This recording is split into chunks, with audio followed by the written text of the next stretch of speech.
Alhamdulillah, wassalatu wassalamu ala rasulillah wa ba'd. Remercie Allah subhanahu wa ta'ala, c'est lui qui, par ce faveur, ce permission, je commence une nouvelle leçon avec titre, ban règlement concernant des loups et ban impureté. En vérité, nous capables de résumer, nous devons envers Allah subhanahu wa ta'ala, nous créateurs, en trois petites choses.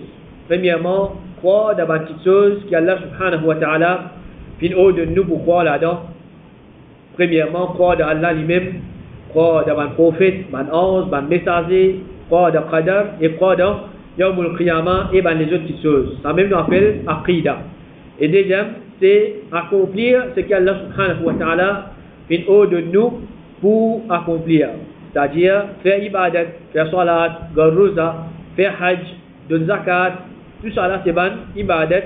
Et ça là nous appelle li fiqh. Et troisième, c'est comporte-nous de façon qu'Allah subhanahu wa ta'ala enseigne nous, pour comporte-nous et inculquer dans nous une qualité qui Allah subhanahu wa ta'ala haut de nous pour faire ses efforts, pour mettre dans nous, par exemple, l'humilité, ou bien patience, ou bien cause vraie, agir bien envers voisins, agir bien envers parents, et les autres du monde en général.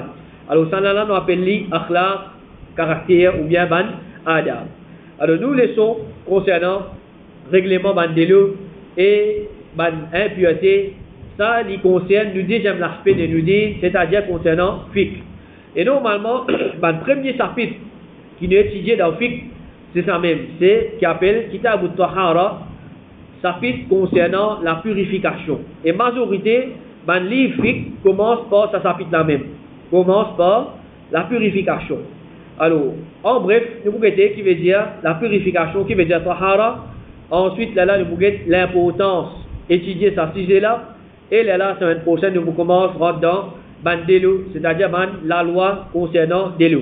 Alors, tahara, c'est-à-dire la purification d'après la charia, ou bien d'après le langage arabe, en premier, veut dire la propreté. Tahara veut dire la propreté. Et tahara, d'après la charia, quand nous cause concernant la jurisprudence islamique, tahara, c'est l'enlèvement des petites choses. Premier, al-hadath, deuxième, al-khabath. Al-hadath, c'est l'état dans lequel un djimoun y était après qu'il ait fait faire certaines bonnes actions, et ça l'état-là empêche-lui pour faire salat, excepté après qu'il ait fait faire wudu ou bien rousse. Et si jamais il est pénadé-le, il fait tayammum. Ça s'appelle hadath. Ensuite, khabath, c'est l'enlèvement des malpropretés depuis un djimoun sur l'épaule, ou bien sur linge, ou bien place côté pour faire salat, afin qu'il y fasse salat dans un état propre, un état pur, et puis n'a aucune malpropreté dans lui. Alors ça c'est concernant tahara. Concernant tahara, c'est nous disons enlève, ça dit quelque chose là. Hadath et khabath. Et Inch'Allah, nous allons apprendre quelque chose qui nous capable de considérer comme malpropre. Et la quelque chose qui est capable de sale, et quelque chose qui dans nos contextes, nous considérons comme quelque chose sale. Mais dans l'islam, pas nécessairement, c'est quelque chose qui nous considère sale là, il est considéré comme quelque chose malpropre. Alors, il y a quelque chose sale, mais dans l'islam, il n'y a pas quelque chose qui est malpropre. Ça veut dire que c'est quelque chose sale là, nous avons le droit de consommer, nous avons le droit de manger, boire, non. Mais nous veut dire que c'est quelque chose qui est sale là, si on a dans nous linge, ou bien nous l'écho, ou bien place que nous faisons salat, il n'est pas affecté nous soit là. Il n'est pas affecté nous soit là. Alors, qui fait nous étudier tahara en premier, la purification en premier, c'est parce qu'il y a une relation avec ibadat qui est musulman, il fait commencement même. C'est-à-dire, un musulman, s'il est musulman, comment il arrive l'âge de puberté, soit là, il fera zone. Et de la même façon, un djimoun qui rentre dans l'islam, comment il rentre dans l'islam, salat devient obligatoire aussi. Alors, pour qui il fait salat, il mise dans l'état de purification. Rasul sallallahu alayhi wa sallam dit, aucun salat peut être accepté sans la propreté. Sans la propreté. Et dans notre hadith, il dit, la clé de salat, c'est la propreté. Alors, quand nous pouvons apprendre concernant tahara, concernant la purification, c'est une préparation pour qui nous faire salat. C'est une préparation pour nous faire salat, parce que si un djimoun, la purification dans l'île, il n'y a pas de monde qui est propre, même qui qualité jolie salat il peut faire, qui qualité longue salat il peut faire, non, il n'est pas être accepté auprès d'Allah subhanahu wa ta'ala. Alors, il est important pour nous apprendre concernant la purification concernant Tahara, qui fait plusieurs bonnes raisons. Parmi les raisons, Allah subhanahu wa ta'ala dit Ma yuridu Allahu liyaj'ala alaykum min haraj, walakin yuridu liyutahhirakum wa liyutimma ni'matahu alaykum la'allakum tashkurun. Allah subhanahu wa ta'ala, il n'est pas les mettre difficultés aux autres, mais il voulait purifier les autres et complète ce faveur aux autres afin qu'ils soient être reconnaissants. Alors, dans ce Coran-là, Allah subhanahu wa ta'ala peut faire nous connaître qu'il a envie de purifier nous. Il a envie de purifier nous. De qui chose, Allah subhanahu wa ta'ala fait cause concernant la maladie, l'arrogance, shirk, l'avarice, etc. Allah subhanahu wa ta'ala, il a envie de purifier nous de sa maladie-là. Mais en même temps, il a envie de purifier nous aussi depuis quelque chose afin qu'il nous garde nous propres physiquement. C'est-à-dire, les musulmans, pas juste se l'équerre spirituellement les propres, mais même physiquement, c'est un musulman là, il y a des gens qui les restent propres. Et Allah subhanahu wa ta'ala dit Inna Allah yuhibbu at-tawwabin wa yuhibbu al-mutatahhirin. Allah subhanahu wa ta'ala, les content qui fait tawba et les content qui purifie les autres, qui gardent les propres. Alors nous comprenons par ça que l'islam, les condamne ce qu'il appelle un djimoun reste mal propre, un djimoun les reste sale. Et parmi ma façon, comment nous gagnons l'amour Allah subhanahu wa ta'ala, un djimoun n'est pas capable, il peut dire qu'il est content Allah, ou bien il peut dire qu'il a envie Allah content lui, seulement il y a des gens qui sont malades, il y a des gens qui sont mal propres. Il y a obligatoirement des gens qui sont bizarres, qui sont propres. Parce qu'Allah subhanahu wa ta'ala peut dire, il est content qui purifie les autres, il est content qui reste propre, je fais des efforts pour garder les propres.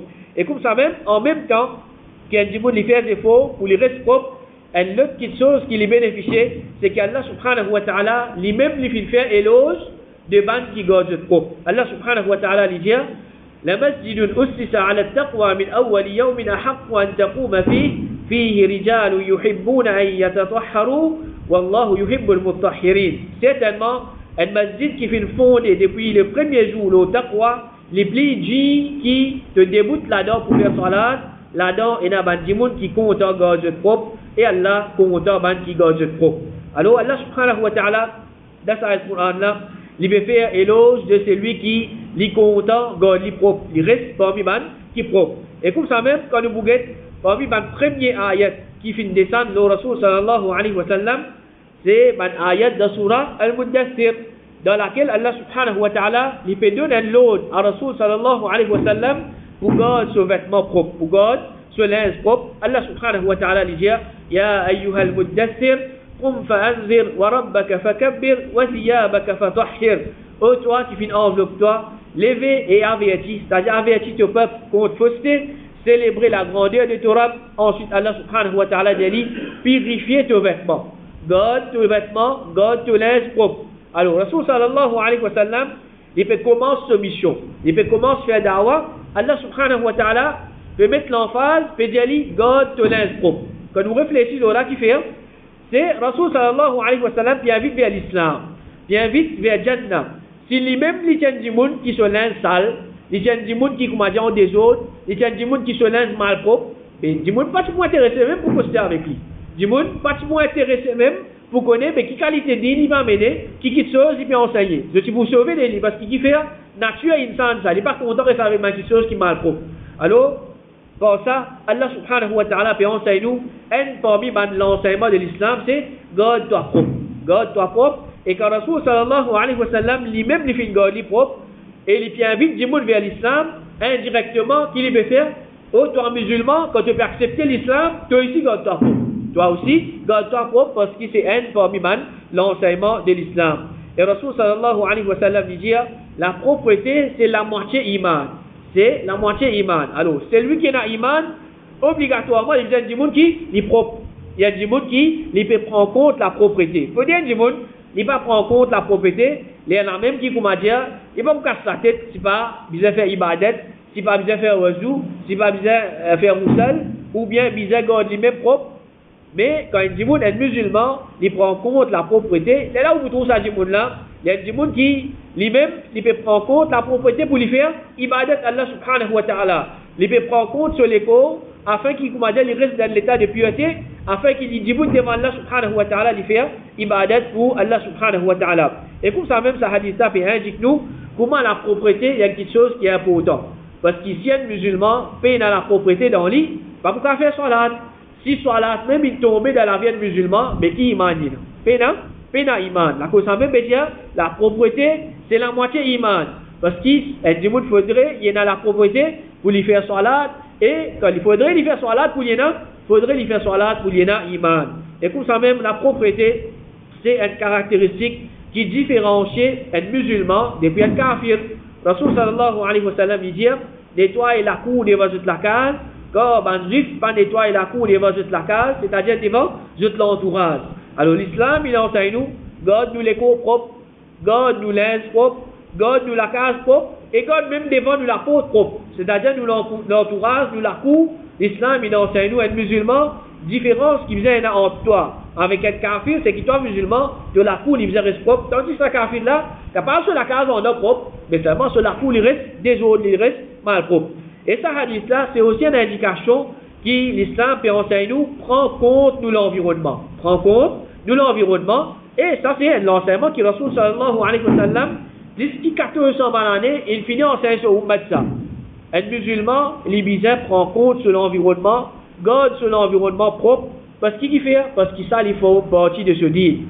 L'islam, il finit en enseigner toi, garde-toi propre, garde-toi linge propre, garde-toi la case propre, garde-toi l'entourage propre. Tout ça là, puis indique, alors garde l'environnement autour de toi, garde ton pays propre, alors pas de saleté partout. Et comme ça même, l'islam enseigne qu'un musulman, quand il fait garde sur l'environnement propre, alors il est récompensé pour ça. Il est récompensé pour ça. Alors quand il fait contribuer pour garder sur l'environnement propre, c'est pas juste qu'on va dire une contribution dans le vide, il n'est pas pour gagner rien, mais il y a une récompense pour lui là-dedans. Une fois, Abu Bakr il dit à le prophète sallallahu alayhi wa sallam, au messager d'Allah, montrez-moi une action qui va vous profiter par ça. Rasul sallallahu alayhi wa sallam dit, mettez une santé qui est au chemin de man musulman d'un coin. C'est-à-dire, tu peux trouver une santé, prends-le, mettez-le d'un coin. Pas laissez-le au chemin que le man musulman peut passer. Alors, si l'islam finance nous, pour enlever santé au chemin, pas si nécessaire d'un musulman, pas besoin de santé au chemin, parce que l'islam qui enseigne. Si il y a santé au chemin, mais vis-à-vis d'un musulman, pas de santé au chemin, mais il a dit qu'il pouvait les contraires, si comme a dit, il peut être Rasul sallallahu alayhi wa sallam peut dire, si il y a santé au chemin, il peut avoir santé au chemin. Et il vous déjà fini de connaître, quand l'islam il enseigne, si il y a santé au chemin, pas de santé au chemin, et l'il y a santé au chemin, c'est qu'il peut gâter l'environnement. Il peut contribuer pour garder sur l'environnement mal propre, sale, et ça c'est un péché. Et comme ça même, nous trouvons comment l'islam il encourage un musulman pour garder sur l'environnement propre. Rasul sallallahu alayhi wa sallam dit, imatatul adha ali tariq sadaqa. Enlève un dito depuis le chemin, c'est un sadaqa. Alors, un dito, pas obligé de dire, et une grosse affaire, mais un dito, il peut trouver, c'est pas une branche, ou bien rosse, ou bien piquant. N'importe qui chose, il trouve pour capable apporter du dos, un passant, un dito qui vous passe sur ce chemin-là, il enlève lui, c'est un sadaqa qu'il fait faire, c'est une charité qu'il fait faire. Et alors, ça peut montrer nous l'islam, c'est pas une ligne qui, comment dire, juste une catégorie du monde qui pratique lui. C'est pas juste un jeune, ou bien juste un vieux, ou bien juste une madame, ou bien juste un biché, ou bien juste un arabe, ou bien juste un non-arabe, ou bien juste un riche, ou bien juste un pauvre. Non. Tout ce qui appelle insan, indistinctement, je suis tout capable de pratiquer l'islam et je suis tout capable de pratiquer tout le ibadat qui est dans l'islam. Si nous prenons par exemple sadaqa, j'ai bien dit, mais il va faire sadaqa, il peut dans l'argent. Pas obligé, il peut dépenser roupies, il peut dépenser sous, il peut dépenser richesse pour lui faire sadaqa. Dans ce hadith-là, comme Rasul sallallahu alayhi wa sallam peut montrer, une autre forme de sadaqa, une autre forme de charité, c'est qu'il enlève une petite chose qui va apporter du tout dans le chemin, ça c'est un sadaqa de support. Et comme ça même, Rasul sallallahu alayhi wa sallam dit, c'est lui qui avance une nuisance depuis le chemin des musulmans, une bonne action est écrite pour lui, et c'est lui qui a une bonne action écrite pour lui, il pourra être de Jannah. Alors c'est lui qui, comment dire, si il enlève une petite chose, un dito au chemin, il n'y a aucune garantie qu'Allah subhanahu wa ta'ala, il a accepté sa bonne action-là de nous. Mais c'est lui qui, comment dire, si sa action-là, il a accepté auprès d'Allah subhanahu wa ta'ala, alors Rasul sallallahu alayhi wa sallam, de façon de montrer comment si une bonne action est acceptée auprès d'Allah pour toi, tu finis à Jannah. Mais seulement, c'est la personne qui finit à garantie qui une bonne action qu'il finit faire, il finit être accepté auprès d'Allah subhanahu wa ta'ala. Mais ces hadiths-là peuvent montrer nous, un dimoun, il peut enlever un dito au chemin, et dans bonne action qui peut écrire pour lui dans ce balance bonne action le jour du Qiyamah. Et comme ça même Rasul sallallahu alayhi wa sallam dit, vous trouve un dimoun peut promener dans Jannah pour un pied qui lui coupé au milieu du chemin qui sache faire agace bandimoun. Pas de faire grand quelque chose, un pied dans le chemin qui agace bandimoun, une nuisance dans le chemin, il fait coupe sa pied là pour bandimoun gagner facilité. Alors ça par ça Allah subhanahu wa ta'ala est satisfait avec lui, il met dans Jannah. Alors l'islam fait une pour enseigner nous pour garder l'environnement propre. Alors l'islam pour qu'il y ait un il faudrait que nous attend le ministère de l'environnement pour dire communiquer, pour dire bizarre garde l'environnement propre, bizarre passer de santé au chemin. Les là qui comment dire nous pas musulmans nous sommes dans un rêve, là nous connaît bizarre passer de santé au chemin. Depuis 1400 années Rasul sallallahu alayhi wa sallam il finit enseigner nous ça et nous assister qui comment dire nous peut nous faire une nouvelle découverte. Et comme ça même l'islam pas d'accord avec un tenue sale. C'est-à-dire du monde il met un linge sale ce CV pas bien peigné, il pas baigné. Alors l'islam pas d'accord avec ça qui chose là. Surtout que Rasul sallallahu alayhi wa sallam dit inna Allah jamilun yuhibbul jamal. Certainement Allah subhanahu wa ta'ala c'est lui qui est joli et il content la beauté, il content quelque chose qui est joli et puis dans doute qu'Allah subhanahu wa ta'ala il content quelque chose qui est propre. Rasul sallallahu alayhi wa sallam une fois il fait une grande visite à Ban Sahaba dans cette case, il trouve un dimoun se servir en désordre. Alors il fait une réprimande à ce dimoun là, il dit est-ce qu'il s'agit dimoun là, il pas trouve rien pour mettre l'eau sur CV pour qu'on il fait livrer dans l'autre, parce qu'au moins lave CV là ou bien prend un peu de l'eau, dresse CV là et il trouve un autre dimoun et dans l'insal sale l'eau. Alors il dit est-ce qu'il s'agit dimoun là, il pas un peu de l'eau pour laver ça l'insal l'eau. Alors ça pour ça Rasul sallallahu alayhi wa sallam veut montrer un musulman les bizarres propres, les bizarres sans l'autre. Et pas si c'est un musulman, il prend compte lui tout seul, mais l'islam il enseigne nous, même garde nous bonnes enfants propres. C'est-à-dire des petits même, élever nous bonnes enfants dans la propreté. Faire nous bonnes enfants restent propres. Aïcha radiallahu anha dit, le prophète sallallahu alayhi wa sallam, tu peux rouler et suivre les rimes de Oussama. C'est-à-dire Oussama tu as un petit. Alors Aïcha lui dit, laisse-moi faire lui. Alors Rasul sallallahu alayhi wa sallam dit, oh Aïcha, content lui parce qu'il beaucoup content lui. Alors Rasul sallallahu alayhi wa sallam pense à hadith il veut montrer garde nous bonnes enfants propres.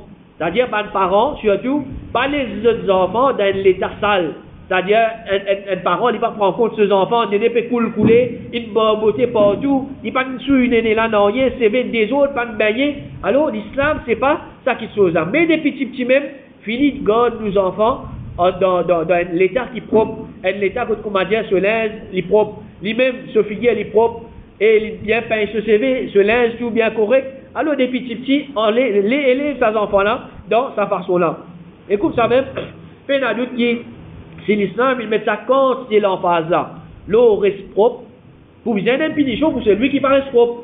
Et sa punition là il commence la kabar même. Rasul sallallahu alayhi wa sallam il dit parce que des kabar et il dit ça dé là peut être puni. C'est-à-dire ça dit moun qui da kabar là, je vais gagner punition dans ce kabar, il dit je pas peut être puni pour une grande petite chose, c'est-à-dire une petite chose qui est difficile pour je restaurer de ça. Il y a quand un haine entre les deux, il pas tu peux garder propre de l'urine.